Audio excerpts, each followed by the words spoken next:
नमस्ते साथीहरू, आज चाहिँ हामी यहाँ खेतमा आएको छौँ। सजीवन ढलेको छ हिजोको हावाले।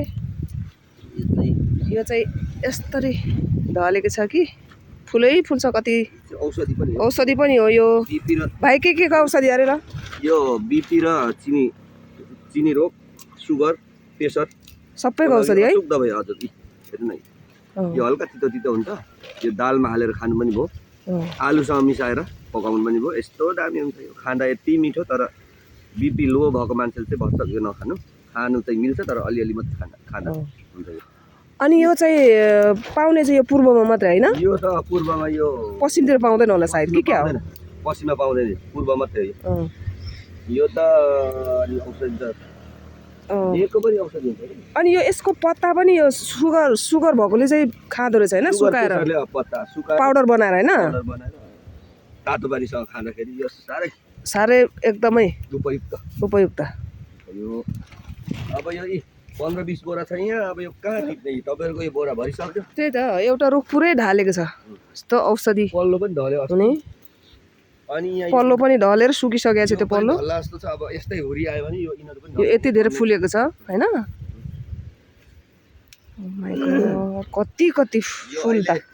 अनि साथीहरु यति धेरै 300 रुपैयाँ केजी बेच्नु पर्यो भने नभए यो। तर हामी चाहिँ बेच्दैनौँ यसलाई चाहिँ। यो फुल लगेर अब हामी सुकाएर दालमा मिसाएर नि खाइन्छ हैन? यसलाई छोप पनि बन्छ यसको। तिलहरु यसो मिसाएर, तिलहरु मिसाएर मिक्स गरेर यसलाई चाहिँ सादेर पनि खाइन्छ यो। हेर्नु न कति धेरै फुल फुलेको छ। पुरै यो ढल्यो चाहिँ 4-5 बोरै हुन्छ यो। कसले टिप्ने अब यो? त्यही त, 4-5 बोरै छ नि। यता बाल्नु न, मौरीहरु पनि यहाँ बसिरहेको छ। यो मौरीले पनि यसको फुल चाहिँ खान्छ कि। त्यो गुलियो छ होला त्यही भएर चुसेको। गुलियो हुन्छ नि त यो। यसमा महहरु पनि हुन्छ। ठिकै छ, के गर्ने अब। साह्रै माया लाग्दो नि यो। हिजोको यो हावा र पानीले गर्दा ढलेको हो कि खास चाहिँ? ढलेर फल्नु पाएको भए नि। अनि यो 45,000 देखि माथितिरको छ यहाँ। 45,000 भन्दा माथि। Oh my God. मधेसीहरु यी आउँछ कि किन्नु बोटैमा ठेक्का हान्छ। बारी हेर्नु बर्बाद भयो, क्षति भयो। पनि सजिलो। अनि ल भुइँमा नि पुरै झरेछ है। भुइँमा झरेको नि। यो त दालमा हाल्यो भने यति दामी हुन्छ हैन? यो चाहिँ दाना दाल हुन्छ नि हैन? दाना दाल टक्क रजली दाल, मासको दालमा हालेपछि लपक्क बनाउँदा हालेर अनि अदुवा हल्का कुटेर हालेपछि त आम्मा त्यही त। हावाहुरी पनि हिजो त थोरै आएको हैन त? हो त नि, हावाहुरीले गर्दा चाहिँ यस्तो भयो। र तपाईहरुले पनि चाहिन्छ भने यहाँ बेलका नगरपालिका वार्ड नम्बर 8 कोसीपुलतिर चाहिँ सम्पर्क गर्नु होला। यो सजीवनको फल, सजीवनको फुल, सजीवनको हाँगा। यो हाँगै यसको रोप्दाखेरि पनि यो हुन्छ, जाग्छ।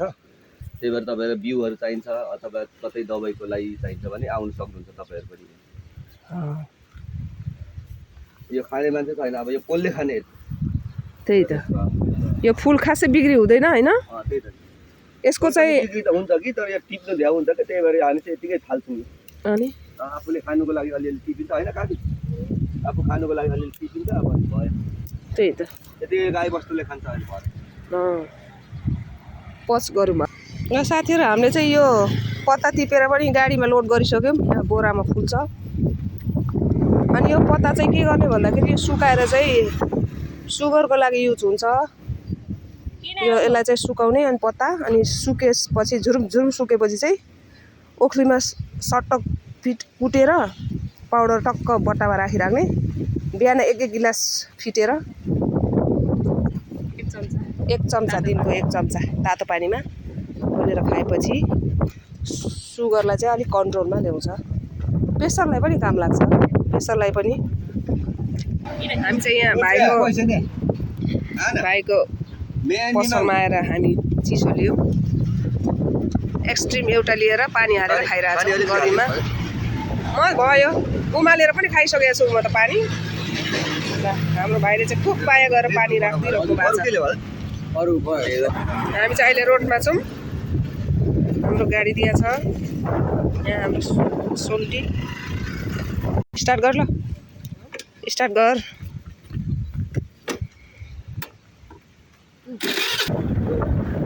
साथीहरु हेर्नु है कति राम्रो हामी यसरी गइरहेछ।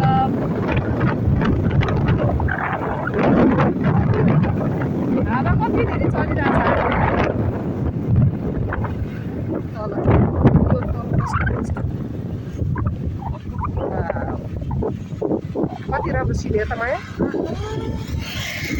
साथीहरू हेर्नु है हाम्रो मेरो गाउँ के रमाइलो सिनेर त साथीहरू यति दामी देखिरहेछ आज हिजो पानी परेको त्यही भएर सफा भएको छ होइन त्यही भएर यति दामी देखिरहेछ